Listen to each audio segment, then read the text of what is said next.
নারীরা টয়লেটে যাওয়ার সময় মাথায় কাপড় না দিলে দুইটি মারাত্মক ক্ষতি হয়। অনেক মা বোন এটা কিন্তু জানেন না। তারা দেখা যাচ্ছে টয়লেটে মাথায় কাপড় না দিয়ে তারা টয়লেটে চলে যায়, ওয়াশরুমে চলে যায়। এখন দেখা যাচ্ছে অ্যাটাচ টয়লেট হয়েছে, অ্যাটাচ বাথরুম হয়েছে, একেবারে বেডরুমের সাথেই অ্যাটাচ টয়লেট, অ্যাটাচ বাথরুম। অনেকে দেখা যাচ্ছে যে তারা মাথায় কাপড় না দিয়ে যে কোনো সময় টয়লেটে চলে যাচ্ছে।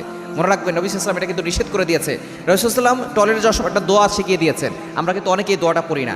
বাম পা দিয়ে প্রবেশ করবেন, এই বাম পা দিয়ে প্রবেশ করার আগে একটা দোয়া পড়বেন। দোয়াটি হচ্ছে আল্লাহুম্মা ইন্নী আউযু বিকা মিনাল খুবুসি ওয়াল খাবাইস।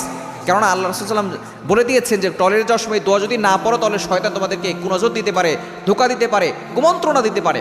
আমরা কিন্তু অনেকে সেটা জানি না। যারা এই দোয়াটা পড়ে তাদের মাঝখানে আল্লাহ পাক রব্বুল আলামিন এবং শয়তানের মাঝখানে আর মানুষের মাঝখানে একটা নূরের পর্দা দিয়ে দেন। তারা আর মানুষকে কোনো ক্ষতি করতে পারে না। কিন্তু যেই সমস্ত নারীরা মাথায় কাপড় দিয়ে যায় না, তাদের এক নম্বর ক্ষতি হচ্ছে এই শয়তান তাদেরকে কুনজর দিয়ে থাকে। শয়তান কুনজর দেয়। শয়তান যখন কুনজর দেয় কারণ কোনো